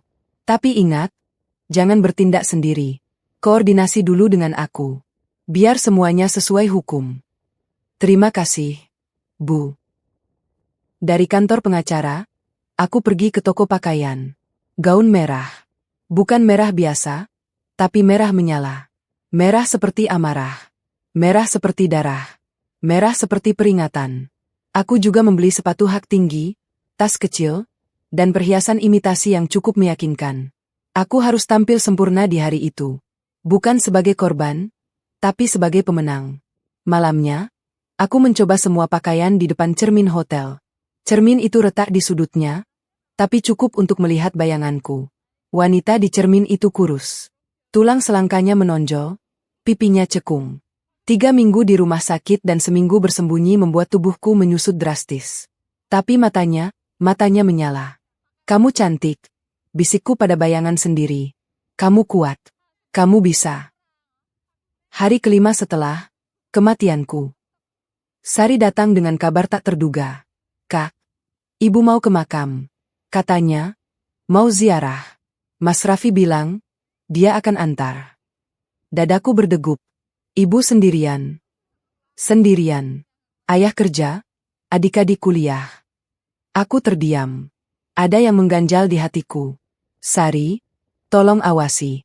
Jangan sampai mereka berdua dengan ibu. Kak, kamu curiga? Aku curiga sama semua orang. Terutama Raffi. Aku nggak mau ibu jadi korban berikutnya. Sari mengangguk. Aku awasi, Kak. Tenang. 2 jam kemudian, Sari mengirim pesan. Kak, aman. Ibu udah pulang. Tapi Kak, tadi Mas Raffi ngomong sama Puspa di mobil, aku dengar dari tukang parkir yang merekam buat Haji. Mereka bilang, setelah nikah, mereka akan jual rumah ibu. Dunia serasa berhenti. Rumah ibu, rumah tempat aku dibesarkan, rumah dengan halaman luas tempat aku belajar naik sepeda, rumah dengan pohon mangga di belakang tempat aku suka baca buku. Apa? Balasku tak percaya. Iya, Kak. Rencana mereka, jual rumah ibu, jual rumah kamu, lalu kabur ke luar negeri. Mereka mau tinggal di Singapura. Aku menggenggam ponsel erat-erat. Cukup. Cukup sudah. Mereka bukan hanya ingin menghabisiku. Mereka juga ingin menghabiskan keluargaku. Warisan nenek. Rumah masa kecilku. Semuanya. Makasih, Sari. Balasku. Sekarang aku tahu, aku harus lebih cepat. Malam itu, aku mengetik pesan panjang untuk Haji Umar, Bu Rina, dan Sari. Rencana detail, pembagian tugas, dan waktu eksekusi. Semua harus sempurna. Tak boleh ada celah. Saat tengah malam, aku berdiri di balkon kecil hotel. Angin berhembus dingin, membawa bau pasar yang khas. Aku memandang langit yang mulai cerah. Mungkin hujan akan reda besok. Mungkin badai akan segera berlalu. Tapi sebelum itu, aku harus masuk ke pusaran badai itu sendiri. Mas Raffi, Puspa, bisikku. Kalian pikir kalian menang? Kalian pikir dengan membunuhku, kalian bisa hidup bahagia? Aku tersenyum di gelap. Tunggu saja. Kejutan terbesar dalam hidup kalian akan segera tiba. Hari ketujuh setelah kematianku. Udara di hotel murah itu terasa semakin pengap. Tapi aku mulai terbiasa. Aku bahkan hafal jadwal pasar. Kapan ramai, kapan sepi, kapan bau ikan paling menyengat, kapan sayur-sayuran segar datang. Kehidupan sederhana yang dulu tak pernah ku kenal kini jadi rutinitas. Pagi itu, ponselku berdering. Sari, Kak, mereka sudah sebar undangan resmi. Semua orang di rumah sakit dapat. Aku bawa satu buat kakak. Jam berapa kamu bisa ke sini? Setelah shift siang. Jam 4. Kak. Baik. Aku tunggu. Kutatap ponselku, membuka galeri. Video-video yang kukumpulkan selama ini, rekaman suara, foto-foto, tangkapan layar percakapan, semuanya tersimpan rapi dalam folder bernama Bukti. Aku sudah menghitungnya, 23 file audio, 47 foto, dan 12 video pendek. Cukup untuk menjerat mereka 100 kali lipat. Jam 4 sore, Sari datang dengan wajah lelah. Lingkaran hitam di bawah matanya semakin jelas. Aku merasa bersalah telah menariknya ke dalam kekacauan ini. Kak, ini. Ia menyerahkan undangan pernikahan. Lebih mewah dari yang kubayangkan. Sampulnya berbahan karton tebal berwarna putih gading, dihiasi renda emas. Pita satin ungu muda mengikatnya dengan rapi. Aku membuka perlahan, seperti membuka luka lama. Di dalamnya, foto Raffi dan Puspa berukuran besar. Mereka duduk bersanding. Raffi mengenakan setelan jas biru dongker, Puspa dengan gaun merah marun. Senyum mereka lebar, bahagia, seperti sepasang kekasih yang tak terpisahkan. The Royal Wedding of Raffi Hermawan Puspa Dewi. Sabtu, 15 Oktober 2023. Gedung Graha Pesona, pukul 19 WIB.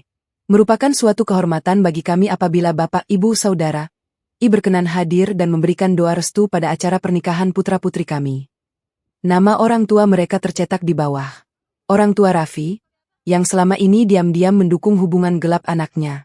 Dan orang tua Puspa, yang entah tahu atau tidak bahwa menantu mereka adalah pria beristri. Lihat halaman belakangnya, Kak, bisik Sari. Aku membalik undangan itu. Di sana, tercetak daftar tamu undangan VIP. Dan di baris kedua, kulihat nama, keluarga besar Wijaya, orang tua almarhumah putri. Almarhumah, gumamku. Mereka sudah menguburku hidup-hidup. Sari menggenggam tanganku. Kakak kuat, kan? Aku mengangkat wajah, tersenyum. Kuat. Lebih kuat dari yang mereka kira. 2 jam kemudian, Haji Umar datang tanpa diundang. Ia muncul di depan pintu kamarku dengan setelan batik dan kopiah hitam. Maaf mengganggu, Neng. Tapi saya punya info penting. Kupersilakan ia masuk. Haji Umar duduk di kursi satu-satunya, sementara aku di tepi tempat tidur. Raffi ambil utang lagi. Jumlahnya 500 juta. Aku terkesiap. 500 juta? Buat apa? Ini dia masalahnya. Haji Umar mengeluarkan ponsel, menunjukkan foto dokumen. Katanya buat renovasi rumah kamu. Rumah yang katanya mau dijadiin restoran. Tapi saya punya intel, Neng. Uang itu dipakai buat down payment mobil mewah dan perhiasan buat Puspa. Aku menatap foto itu. Di sana, Puspa tersenyum dengan kalung berlian di leher. Kalung yang mungkin harganya setara dengan satu rumah sederhana. Mobil apa? Tanyaku. Porsche. Warna merah. Atas nama Puspa. Aku tertawa. Tertawa getir yang membuat Haji Umar mengerutkan dahi. Mereka benar-benar tak punya otak. Kataku.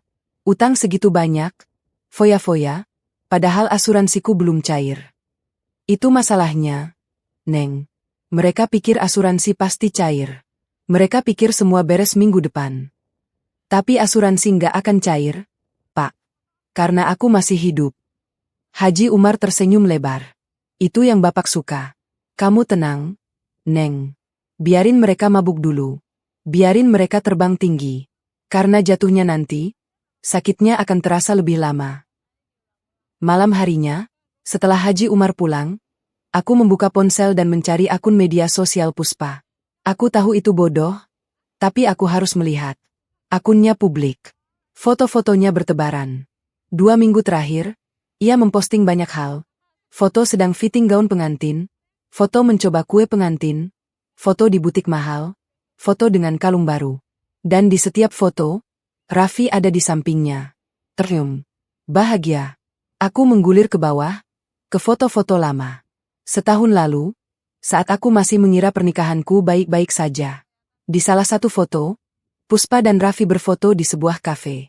Tanggalnya 14 Februari, hari Valentine. Hari yang kuhabiskan sendirian di rumah karena Raffi bilang ada rapat penting. Komentar di bawah foto itu, "My Secret Hati Merah 2. Ratusan like. Puluhan komentar. Semua orang memuji mereka sebagai pasangan serasi. Tak ada yang tahu bahwa pria di foto itu punya istri di rumah. Aku mematikan ponsel. Cukup. Aku tak perlu menyakiti diriku lebih lama. Keesokan harinya, Sari datang lagi. Kali ini dengan kabar yang lebih mengejutkan. Kak, ibu dipaksa tanda tangan surat. Aku tegak. Surat apa? Surat pernyataan kalau ibu setuju rumahnya dijual. Mas Raffi bilang, itu untuk modal usaha. Katanya, hasilnya nanti buat ibu juga. Tapi aku dengar dari pembantumu, Mbak Yem, Mas Raffi udah siapin surat itu seminggu lalu. Dan ibu tanda tangan? Belum. Tapi dia hampir mau. Untung ayah pulang dan baca dulu. Ayah curiga, Kak. Katanya, nggak masuk akal jual rumah untuk modal usaha orang lain. Aku menghela napas lega. Ayah. Pria pendiam yang jarang bicara itu ternyata punya insting tajam. Mas Raffi pasti akan cari cara lain. Kataku. Aku harus cepat. Malam itu, hujan turun deras. Aku duduk di dekat jendela, memandangi rintik air yang membasahi kaca. Pasar di bawah sudah sepi total, hanya beberapa gelandangan yang berteduh di emperan toko. Ponselku berdering. Nomor tak dikenal. Halo? Putri. Suara berat di ujung sana. Suara ayah. Dunia serasa berhenti. Dadaku berdegup kencang. Pak. Jangan pura-pura. Endu. Bapak tahu kamu masih hidup. Air mataku tumpah. Aku tak bisa berkata-kata. Sari cerita semuanya. Lanjut ayah. Bapak nggak marah. Bapak justru bangga. Kamu berani. Endu. Kamu hebat. Pak. Aku minta maaf udah bikin bapak dan ibu nangis. Jangan minta maaf. Kamu nggak salah. Yang salah itu laki-laki keparat itu. Bapak ingin bantu. Bilang, apa yang harus bapak lakukan? Kubersihkan air mata. Ayah ada di pihakku. Ayah tahu. Beban besar terangkat dari pundakku. Pak, aku mau bapak pura-pura nggak tahu dulu. Biarkan semuanya berjalan. Saat hari pernikahan tiba, bapak datang seperti biasa. Jangan tunjukkan apa-apa. Nanti di sana, aku akan muncul. Kamu yakin, Enduk? Aku yakin, Pak. Tapi tolong jaga ibu. Jangan sampai dia terlalu sedih. Aman? Enduk. Bapak jagain. Tapi satu pesan bapak. Setelah ini semua selesai, kamu pulang. Kita rayakan bersama. Aku tersenyum di tengah air mata. Iya, Pak, aku pulang. Setelah telepon dengan ayah, aku merasa lebih ringan. Dukungannya seperti angin segar di tengah panasnya perencanaan. Esoknya, aku bertemu Bu Rina lagi. Kami membahas strategi di ruang sidang nanti. Bu Rina menjelaskan pasal-pasal yang bisa menjerat Raffi dan Puspa. Percobaan pembunuhan, penipuan asuransi, konspirasi kriminal, dan penggelapan harta bersama. Mereka bisa dihukum 15-20 tahun, kata Bu Rina. Aku mengangguk puas. Bukan karena ingin mereka menderita, tapi karena keadilan harus ditegakkan. Dokter juga sudah siap jadi saksi. Lanjut Bu Rina. Dan rekaman? Rekaman suara sangat kuat di pengadilan. Apalagi ada saksi yang bisa mengonfirmasi. Sari, Haji Umar, bahkan anak buahnya. Mereka semua akan jadi saksi kunci. Aku tersenyum. Jaring sudah terpasang. Tinggal menunggu mangsa masuk. 2 hari sebelum pernikahan, Sari datang dengan undangan terakhir. Kali ini, ada tambahan, kartu RSVP yang harus dikembalikan. Mereka hitung jumlah tamu pasti, kata Sari. Aku sudah kembalikan untuk keluargaku. Tapi kakak, aku memandang kartu itu. Kolom, jumlah yang hadir, masih kosong. Tulis 1, kataku. Atas nama Putri. Sari menatapku ragu. Kak, mereka tahu Putri sudah meninggal. Tulis saja. Biarkan mereka bingung. Biarkan mereka bertanya-tanya. Sari mengangguk, menulis namaku di kartu itu. Lalu ia bertanya, Kak, kamu nggak takut? Takut? Iya. Besok lusa, kamu akan berdiri di depan ribuan orang. Kamu akan menghancurkan pernikahan mereka. Kamu akan jadi pusat perhatian. Kamu takut? Aku merenung sejenak. Takut? Tentu ada. Tapi lebih besar dari takut, ada tekad. Ada keadilan yang harus ditegakkan. Ada harga diri yang harus dibela. Aku takut, Sari. Tapi aku lebih takut kalau mereka lolos. Aku lebih takut kalau ibu kehilangan rumahnya. Aku lebih takut kalau mereka hidup bahagia dengan uang hasil rencana pembunuhan. Sari memelukku. Kakak hebat. Aku bangga jadi adik sepupu kakak. Malam terakhir sebelum hari H, aku tak bisa tidur. Aku duduk di balkon kecil, memandang langit malam yang cerah. Bulan purnama bersinar terang, menemani bintang-bintang yang bertaburan. Indah, damai, kontras dengan gejolak di dadaku. Ponselku bergetar. Pesan dari ayah, Endu, besok bapak pakai batik coklat kesukaanmu. Biar kamu mudah kenali. Aku tersenyum. Iya, Pak. Awasin ibu, jangan sampai pingsan. Tenang, Enduk. Ibu kuat. Nanti kalau semua selesai, kita makan malam bersama. Mau, Pak? Aku kangen masakan ibu. Besok lusa, Enduk. Besok lusa. Kubalas pesan ayah dengan emoji hati. Lalu kutatap langit lagi. Di suatu tempat di kota ini, Mas Raffi dan Puspa mungkin juga tak bisa tidur. Bukan karena gelisah, tapi karena bahagia. Mereka pikir esok lusa adalah awal dari kehidupan baru. Mereka pikir penderitaanku adalah tiket menuju kebahagiaan mereka. Mereka salah. Esok lusa, penderitaan mereka yang baru akan dimulai. Aku meraih gaun merah yang tergantung di lemari. Kulus lembut kainnya. Besok, gaun ini akan jadi saksi. Saksi kehancuran 2 nyawa yang hampir merenggut nyawaku. Selamat bermimpi indah, Mas Raffi. Selamat bermimpi indah, Puspa. Aku berbisik di tengah malam. Karena besok lusa, kalian akan terbangun di dunia yang berbeda. Dunia tanpa uang asuransi. Dunia tanpa kebahagiaan palsu. Dunia yang penuh dengan konsekuensi dari semua perbuatan kalian. Aku menutup jendela, merebahkan diri di tempat tidur. Untuk pertama kalinya setelah berminggu-minggu, aku tidur dengan senyum di wajah. Besok adalah hari besar. Dan aku siap. Hari yang kunanti akhirnya tiba. Udara pagi terasa berbeda saat aku membuka mata di kamar hotel murah itu. Pasar di bawah sudah ramai sejak subuh. Suara pedagang dan pembeli bercampur menjadi irama khas yang selama 2 minggu ini jadi pengantar tidurku. Tapi pagi ini, aku tak terganggu. Pagi ini, aku merasa hidup. Kutatap kalender di ponsel. Tanggal 15 Oktober 2023. Hari pernikahan Mas Raffi dan Puspa. Hari di mana aku akan bangkit dari kematian. Aku duduk di tepi tempat tidur, memandang gaun merah yang tergantung di pintu lemari. Semalam aku menyetrikanya dengan hati-hati, memastikan tak ada satupun lipatan tersisa. Gaun itu berwarna merah menyala, bukan merah biasa, tapi merah seperti darah, merah seperti amarah, merah seperti peringatan. Aku sengaja memilihnya. Biar mereka tahu, aku datang bukan sebagai tamu biasa. Aku datang sebagai bayangan masa lalu yang akan menghancurkan masa depan mereka. Sarapanku pagi itu hanya segelas kopi hitam dan sepotong roti. Perutku terasa mual, bukan karena sakit, tapi karena campuran antara gugup, marah, dan semangat yang membara. Tangan sedikit gemetar saat ku pegang cangkir, tapi ku yakinkan diri. Aku sudah melalui masa terburuk, tak ada lagi yang perlu ditakutkan. Pukul 9 pagi, Sari datang. Wajahnya pucat, matanya sembab. Ia baru saja dari rumah duka. Maksudku dari rumah keluarganya. Kami sudah sepakat, ia harus tetap menjalani rutinitas normal agar tak menimbulkan kecurigaan. Kak, gimana perasaanmu? Tanyanya sambil duduk di kursi. Aku tersenyum. Aneh. Seperti mau naik panggung pertunjukan terbesar dalam hidup. Kamu tidur? Tidak. Tapi aku nggak capek. Aku justru penuh energi. Sari meraih tasku, mengeluarkan beberapa barang. Ini aku bawain. Makeup, peralatan mandi, dan jepit rambut. Biar kakak bisa dandan maksimal. Aku memeluknya.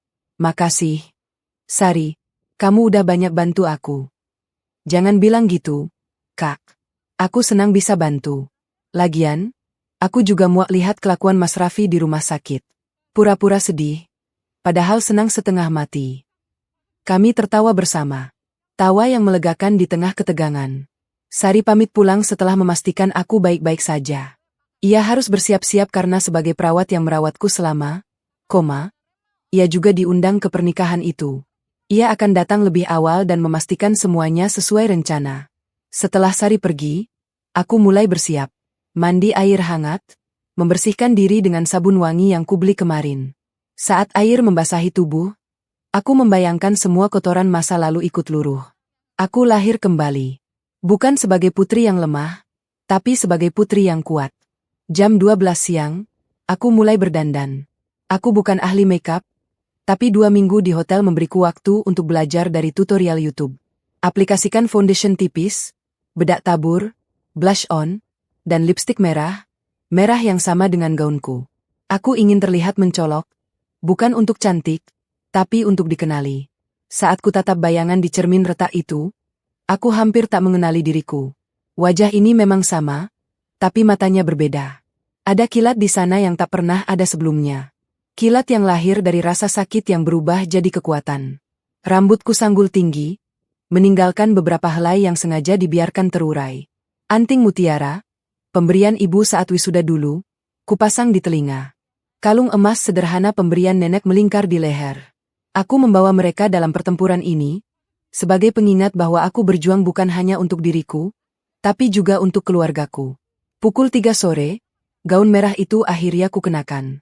Bahan satinnya dingin di kulit, menjuntai indah hingga mata kaki. Belahan di paha kanan memberi sedikit sensasi berani.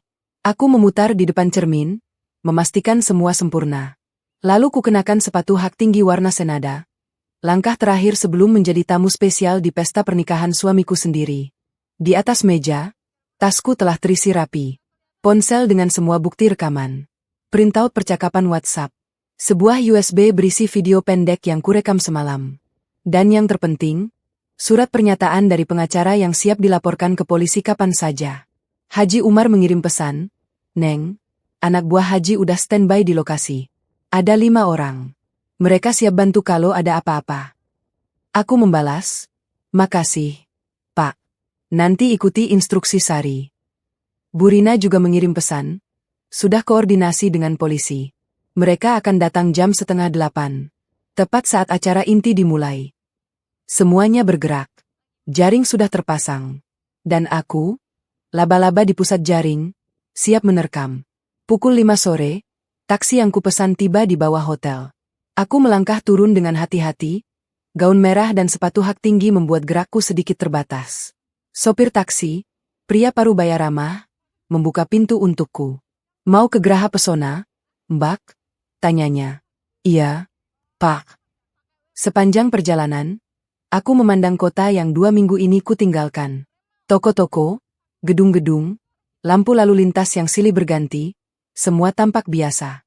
Tapi di mataku, semuanya terasa baru. Seperti pertama kali melihat dunia setelah lama terkubur. Sopir taksi itu ramah mengajak ngobrol. Mbak mau kondangannya? Cantik banget bajunya. Aku tersenyum. Iya, Pak. Kondangan. Pernikahan teman. Wah, semoga acaranya lancar. Pasti, Pak. Lebih lancar dari yang mereka kira. Aku sengaja tak menjelaskan lebih jauh. Tak perlu.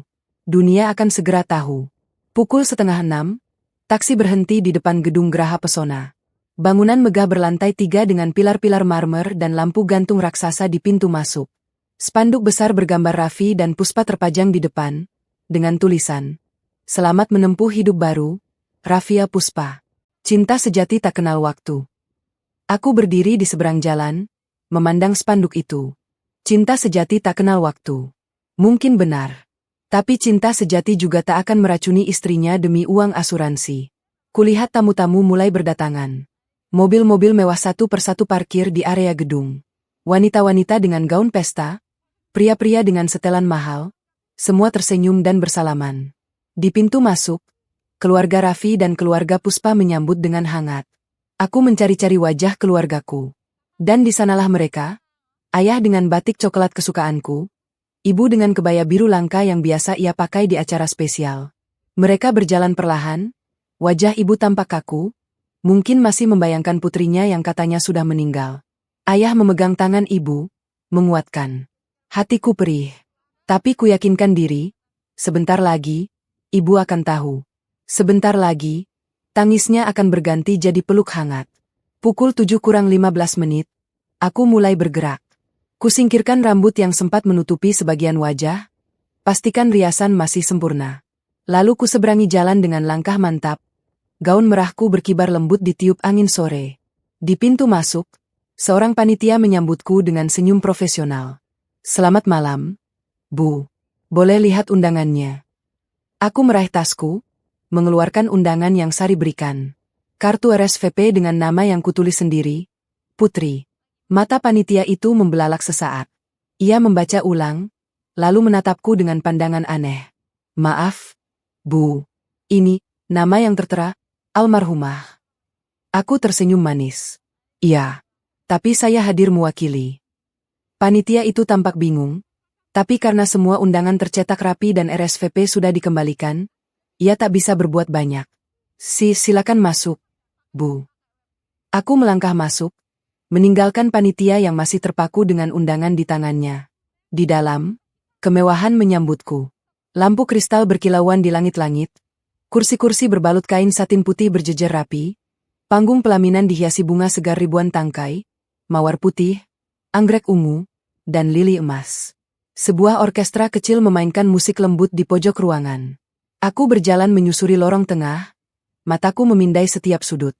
Beberapa tamu menoleh, mungkin terpesona oleh gaun merahku yang mencolok di antara dominasi warna pastel. Tapi tak ada yang mengenali. Tak ada yang tahu bahwa wanita berbaju merah ini adalah mayat hidup yang akan menghancurkan pesta. Kulihat Sari duduk di barisan ketiga, di samping rekan-rekan perawat. Ia menangkap pandangku dan mengangguk kecil, isyarat bahwa semuanya siap. Di sudut ruangan, kulihat 5 pria bertubuh kekar dengan kemeja hitam. Anak buah Haji Umar. Mereka juga mengangguk hormat.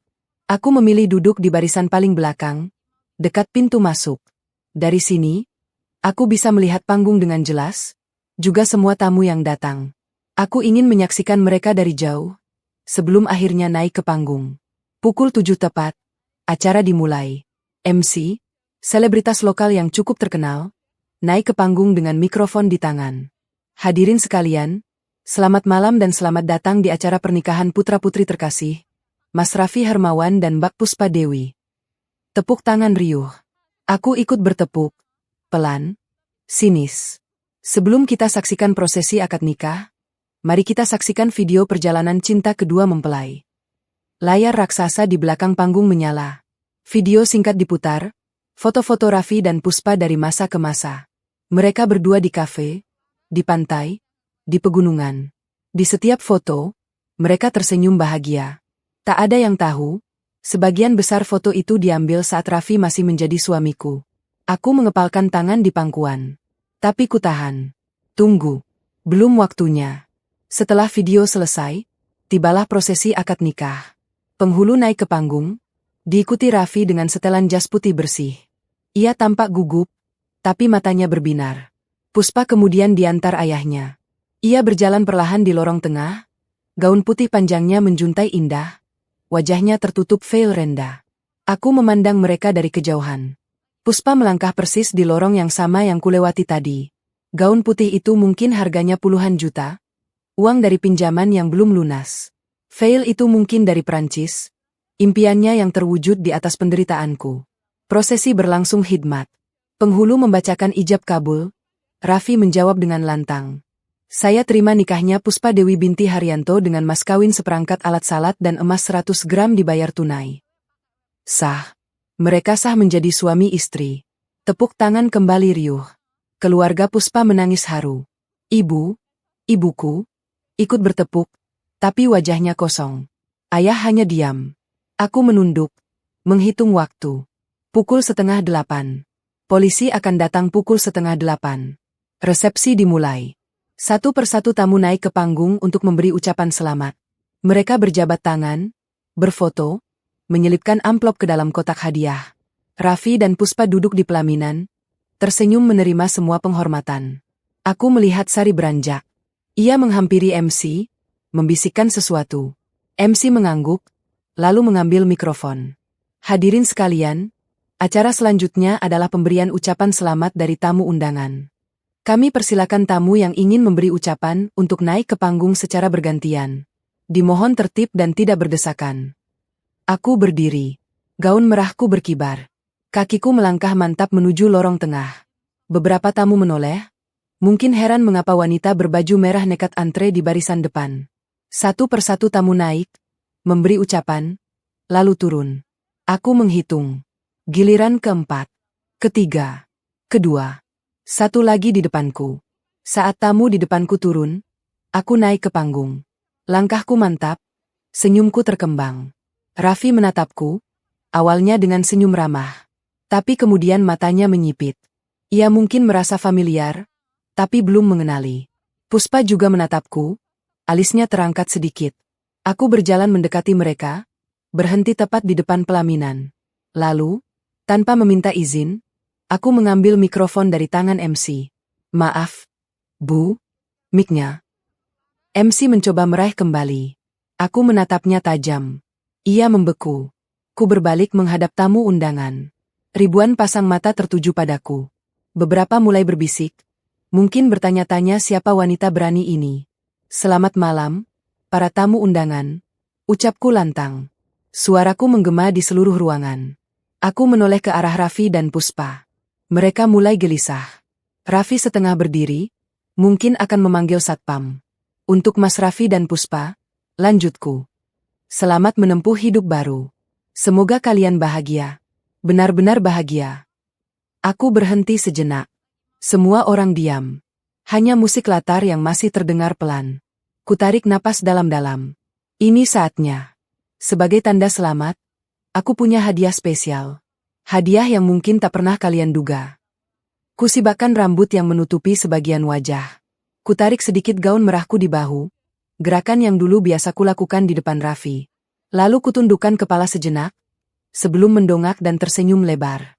Halo, Mas. Apa kabar? Putri kangen. Dunia berhenti. Puspa menjerit. Jeritan melengking yang memecahkan kebisingan pesta. Gaun putihnya nyaris membuatnya tersedak saat ia mundur hingga terbanting ke kursi pelaminan yang runtuh. Wajahnya putih bak mayat. Ironis, karena mayat yang sebenarnya adalah aku yang sekarang berdiri di depannya. Raffi? Ia terdiam. Matanya membelalak. Mulutnya ternganga, tubuhnya gemetar hebat. Ia mencoba berdiri, tapi kakinya lemas. Ia jatuh berlutut di lantai panggung. Kenapa? Kaget. Tahu aku. Kalau aku juga kaget. Mas. Kaget waktu tahu kopi yang kuminum pagi itu ternyata bukan kopi biasa. Kaget waktu dengar kamu dan Puspa bercinta di ruang tunggu rumah sakit. Kaget waktu tahu kalian merencanakan pernikahan di atas rencana pembunuhan. Ruangan bergemuruh. Tamu-tamu mulai berdiri, ada yang berteriak, ada yang merekam dengan ponsel. Keluarga Raffi pucat pasi. Keluarga Puspa mulai menangis histeris. Aku berjalan mendekati mereka, langkah demi langkah. Puspa merangkak mundur, gaun putihnya robek di sana-sini karena gesekan lantai. Raffi hanya terduduk lemas, tak mampu berkata-kata. Maaf ya, aku ganggu acara pernikahan kalian, kataku manis. Tapi mana mungkin aku tidak datang? Istri sah diundang ke pernikahan suami sendiri, kan? Kutarik sebuah amplop coklat dari dalam tas. Bukan amplop berisi uang, tapi berisi printout percakapan WhatsApp mereka, lengkap dengan tanggal dan jam, foto-foto mereka berdua, dan rekaman suara yang Sari kumpulkan. Ini hadiahku, ucapku, melempar amplop itu ke pangkuan Puspa yang sudah gemetar hebat. Biar semua orang tahu, kalian bukan pasangan suci. Kalian adalah calon pembunuh. Selamat. Semoga kalian jodoh sehidup semati. Puspa meraih amplop itu dengan tangan gemetar, membukanya, lalu menjerit lagi. Ini palsu. Ini fitnah. Dia sudah mati. Ini bukan manusia. Fitnah. Aku tertawa. Suruh polisi periksa saja. Aku masih punya bukti lain. Rekaman CCTV di rumah sakit, rekaman suara kalian berdua di ruang tunggu. Mau ku perdengarkan sekarang. Kutekan ponselku. Suara Raffi dan Puspa menggema di seluruh ruangan. Kapan nikahnya? Tunggu dia mati dulu. Lama amat? Sih. Aku udah nggak sabar. Sabar, sayang. Yang penting asuransinya cair dulu. Baru kita nikah mewah. Kengerian menyelimuti ruangan. Beberapa tamu mulai menangis. Yang lain berteriak marah. Seorang pria parubaya, paman dari pihak Puspa, berlari ke panggung dan menampar Raffi keras-keras. Kamu brengsek. Mau bunuh istri sendiri. Raffi tak menjawab. Ia hanya terdiam, wajahnya pucat pasi. Tiba-tiba, dari pintu masuk, terdengar suara sirine. Polisi datang. Beberapa petugas berpakaian seragam masuk dengan tegas, dipimpin seorang wanita berjas. Bu Rina, pengacaraku. Ibu Putri Wijaya. Sapa Bu Rina. Saya sendiri, Bu. Ia tersenyum. Kami terima laporan Anda. Dan kami di sini untuk menangkap terduga pelaku. Dua polisi menghampiri Raffi yang masih terduduk lemas. Mereka memborgol tangannya. Raffi baru tersadar, berteriak. Aku nggak salah. Aku nggak salah. Dia istriku. Istri yang mau kau bunuh? Salah satu polisi berkata sinis. Kami punya bukti cukup. Nanti di kantor polisi, kamu bisa bicara. Puspa juga diborgol. Gaun putihnya kusut, riasannya luntur karena air mata. Ia berteriak histeris. Tolong. Saya nggak tahu apa-apa. Dia yang suruh. Di kantor polisi saja, Bu. Saat mereka digiring keluar, semua tamu bergerak. Ada yang merekam, ada yang meludahi mereka, ada yang berteriak makian. Kekacauan total di pesta pernikahan yang semula mewah dan tertata rapi. Aku berdiri di tengah panggung, memandang semua itu. Lalu, dari kerumunan, aku melihat dua orang berlari ke arahku. Ibu dan ayah. Ibu memelukku erat, menangis sejadi-jadinya. Putri, nak, kamu hidup. Ya Allah, kamu hidup. Aku membalas pelukannya, air mata akhirnya tumpah. Ibu maafin Putri. Putri cuma mau lindungin diri. Kamu nggak salah. Endu, kamu nggak salah. Ayah mengusap kepalaku, suaranya bergetar menahan haru. Bapak bangga sama kamu. Keluarga besarku berkerumun. Adik-adikku, paman, bibi, semua memeluk dan menangis. Sari juga datang, ikut memelukku erat. Aku menatap pintu keluar, di mana mobil polisi membawa Raffi dan Puspa pergi. Lampu rotator biru merah menyala terang, menerangi malam yang gelap. Pernikahan mereka berakhir di kantor polisi. Bulan madu mereka dimulai di dalam sel. Dan hidup baruku, sebagai putri yang lahir kembali, baru saja dimulai. Malam itu, setelah kepergian mobil polisi, gedung pernikahan yang megah berubah menjadi zona kekacauan. Tamu-tamu berlarian, Beberapa masih syok, yang lain sibuk menelepon atau merekam video untuk diunggah ke media sosial. Panggung pelaminan yang tadi indah dengan ribuan bunga kini tampak kusut. Kursi-kursi berserakan, bunga-bunga bergelantungan tak beraturan, dan gaun putih Puspa yang robek tertinggal di lantai seperti simbol kehancuran. Aku masih berdiri di tempat yang sama, dikelilingi keluarga.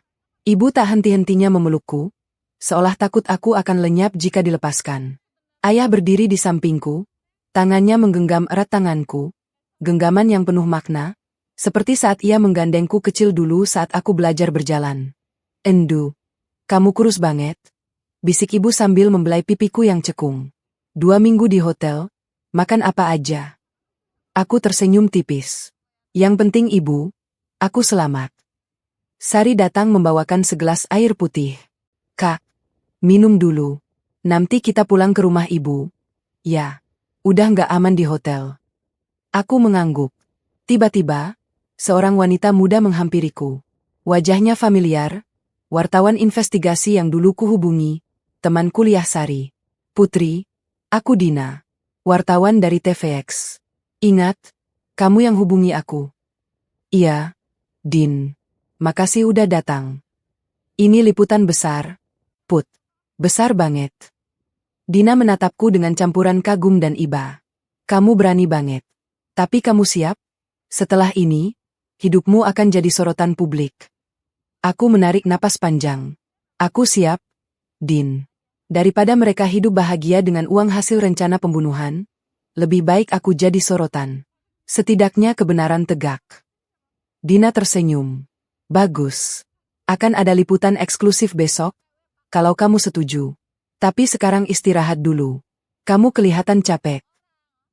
Perjalanan pulang ke rumah orang tuaku terasa seperti mimpi. 2 minggu di hotel murah, 2 minggu hidup dalam ketakutan dan perencanaan, akhirnya usai. Aku duduk di kursi belakang mobil ayah, bersandar di bahu ibu, merasakan hangatnya rumah yang selama ini kurindukan. Rumah orang tuaku, rumah dengan halaman luas tempat aku belajar naik sepeda, tampak sama seperti dulu. Pohon mangga di belakang masih tegak, pagar kayu putih masih kokoh, dan lampu teras yang selalu menyala hingga malam. Saat mobil berhenti, aku menangis lagi. Bukan sedih, tapi haru. "Enduh, masuk," bisik ibu. "Kita ngobrol di dalam." Malam itu, hingga pukul 2 dini hari, aku duduk di ruang tamu bersama keluarga. Ku ceritakan semuanya, dari racun di kopi, percakapan Raffi di rumah sakit, rencana asuransi, hingga persekutuanku dengan Sari, Haji Umar, dan Burina. Ayah mendengarkan dengan rahang mengeras. Ibu sesekali mengusap air mata. "Dia benar-benar iblis," gumam ayah saat aku selesai. 3 tahun kamu jadi istri baik, dia balas mau bunuh kamu. Tapi bapak, ibu, semuanya sudah berakhir. Mereka sudah ditangkap. Sekarang giliran hukum yang bicara." Ayah mengangguk. "Besok bapak temani kamu ke kantor polisi. Kita kawal kasus ini sampai tuntas." Keesokan harinya, aku bangun dengan perasaan aneh. Tidur di kamar masa kecilku, dengan spray bunga-bunga dan rak buku yang masih berisi novel-novel remaja, membuatku seperti kembali ke masa lalu. Tapi saat membuka ponsel, kusadari bahwa masa lalu itu tak akan kembali. Ponselku penuh dengan notifikasi. Berita tentang peristiwa tadi malam sudah tersebar luas. Judul-judul besar bermunculan di berbagai portal berita. Istri bangkit di pernikahan suami. Bongkar rencana pembunuhan. Pesta pernikahan berujung penjara. Suami dan Gundik ditangkap polisi. Drama mencekam. Wanita pura-pura mati demi bongkar kejahatan suami. Komentar-komentar bermunculan. Ribuan orang membagikan beritaku. Banyak yang memuji keberanianku, tak sedikit yang mengutuk Raffi dan Puspa. Aku membaca beberapa komentar. "Salut sama Mbak Putri. Wanita kuat. Semoga lancar proses hukumnya. Dasar suami bejat. Istri baik dianiaya, malah mau dibunuh. Pantas ditangkap." Gundik juga nggak kalah bejat. Tahu pria beristri tapi tetap lanjut. Aku menutup ponsel. Cukup. Aku tak perlu membaca semua itu untuk tahu bahwa aku melakukan hal yang benar. Pagi itu, ayah dan ibu menemaniku ke kantor polisi. Di sana, kami bertemu Burina yang sudah menunggu. "Kondisi baik, Putri. Tadi malam mereka langsung diperiksa." Raffi mencoba mengelak, Tapi bukti kita kuat. Rekaman, saksi, semuanya. Bu Rina tersenyum puas. Bagaimana dengan Puspa? Tanyaku. Dia menangis histeris, menyalahkan Raffi sepenuhnya. Katanya dia cuma korban, ikut-ikutan saja. Tapi bukti percakapan mereka menunjukkan dia terlibat aktif. Bahkan dialah yang mengusulkan untuk menikah seminggu setelah pemakamanmu. Aku menggeleng. Mereka pantas mendapatkan hukuman. Pasti. Proses hukum akan berjalan. Sekarang, kamu perlu membuat laporan resmi. Siap? Aku mengangguk mantap. 2 jam kemudian, aku keluar dari ruang pemeriksaan dengan perasaan lega. Semua sudah kusampaikan dengan jelas dan detail. Penyidik tampak serius mencatat, sesekali mengajukan pertanyaan klarifikasi. Di akhir pemeriksaan, ia berkata, "Ibu Putri, Ibu wanita pemberani. Kasus ini akan kami proses dengan sungguh-sungguh. Mereka bisa dijerat pasal percobaan pembunuhan dan penipuan asuransi dengan hukuman maksimal 20 tahun penjara." Aku tersenyum. Bukan karena puas dengan hukuman berat, tapi karena keadilan mulai ditegakkan. 3 hari setelah peristiwa itu, aku mendapat telepon dari Haji Umar. "Neng, gimana kabarnya?" "Baik, Pak. Makasih banyak atas bantuannya." "Sama-sama, Neng. Saya cuma mau kasih tahu, utang Raffi sudah saya tarik. Rumah kamu dan rumah Ibu aman. Mereka nggak bisa jual karena kamu masih hidup. Dan barang-barang yang udah dibeli, mobil, perhiasan, semua saya sita buat jaminan utang." Puspa nangis-nangis. "Neng, katanya itu hadiah pernikahan." Aku tertawa kecil. Mereka memang keterlaluan. "Makasih, Pak. Saya jadi berhutang budi." "Ah, jangan sungkan, Neng. Kalau butuh apa-apa, kabari aja. Saya dukung terus." Minggu-minggu berikutnya, hidupku mulai normal. Aku kembali tinggal di rumah orang tua, membantu ibu di dapur, bercanda dengan adik-adik, dan perlahan membangun kembali diriku yang sempat hancur. Aku juga kembali bekerja sebagai desainer grafis lepas, menerima proyek-proyek kecil yang cukup untuk membuatku sibuk. Tapi sorotan media tak kunjung reda. Setiap hari ada wartawan yang datang ke rumah, meminta wawancara. Aku memilih beberapa yang kupercaya, termasuk Dina, teman Sari, untuk berbagi cerita. Bukan karena ingin terkenal, tapi karena aku ingin pesanku sampai. Jangan pernah diam jika jadi korban kejahatan. Lawan, dengan cara yang cerdas dan terencana. 1 bulan setelah peristiwa itu, sidang perdana digelar. Aku hadir dengan didampingi keluarga. Raffi dan Puspa duduk di kursi pesakitan. Wajah mereka pucat dan lesu. Seragam tahanan oranye kontras dengan kilauan pesta pernikahan mereka sebulan lalu. Saat hakim membacakan dakwaan, Puspa menangis tersedu-sedu. Raffi hanya tertunduk, tak berani menatap ke arahku. Aku memandang mereka dengan perasaan campur aduk. Bukan benci, bukan kasihan, hanya semacam kelegaan. Bahwa semua sudah berakhir. Di luar ruang sidang, seorang wartawan bertanya, "Bu Putri, apa yang ibu rasakan melihat mereka di kursi pesakitan?" Aku merenung sejenak. Saya hanya ingin keadilan. Bukan balas dendam. Mereka punya kesempatan untuk berubah, tapi mereka memilih jalan gelap. Saya hanya berharap, di dalam penjara nanti, mereka bisa merenungkan kesalahan dan menjadi manusia yang lebih baik. Apakah ibu memaafkan mereka? Pertanyaan itu menggantung di udara. Aku berpikir panjang. Memaafkan? Mungkin suatu hari nanti. Tapi sekarang, yang terpenting adalah proses hukum berjalan adil. Pertanyaan itu menggantung di udara. Aku berpikir panjang. Memaafkan? Mungkin suatu hari nanti. Tapi sekarang, yang terpenting adalah proses hukum berjalan adil. Saya akan memaafkan, tapi tidak sekarang. Mungkin setelah mereka menjalani hukuman dan benar-benar menyesal. Yang jelas, saya sudah move on. Hidup saya terus berjalan. 3 bulan kemudian, vonis dijatuhkan. Raffi Hermawan divonis 18 tahun penjara karena terbukti bersalah melakukan percobaan pembunuhan berencana dan penipuan asuransi. Puspa Dewi divonis 12 tahun karena terbukti terlibat aktif dalam konspirasi. Saat palu hakim diketuk, aku memejamkan mata.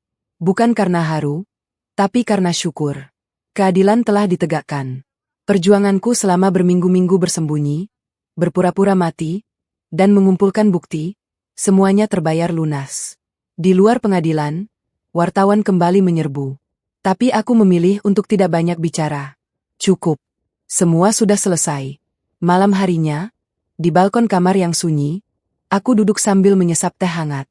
Jauh di sana, di balik bukit, penjara tempat Raffi menjalani hukuman mungkin juga mulai gelap. Aku berdoa, bukan untuknya, tapi untuk diriku sendiri. Semoga aku selalu diberi kekuatan untuk terus maju. Lalu kutatap langit malam yang bertabur bintang. Bulan sabit tersenyum tipis di antara awan. Angin malam berhembus lembut, membelai wajahku dengan hangat. Putri, kini hidup dengan damai. Bukan tanpa luka, tapi dengan luka yang telah menjadi pelajaran. Bukan tanpa rasa sakit, tapi dengan rasa sakit yang telah menjadi kekuatan. Dan saat kututup mata malam itu, aku tersenyum. Karena aku tahu, besok akan menjadi hari baru. Hari yang penuh harapan, penuh cinta, penuh kehidupan. Hidup yang hampir direbut dariku, kini kujalani dengan sepenuh hati. Untuk diriku, untuk keluargaku, untuk semua perempuan yang pernah terluka. Aku hidup. Aku kuat. Aku bersyukur.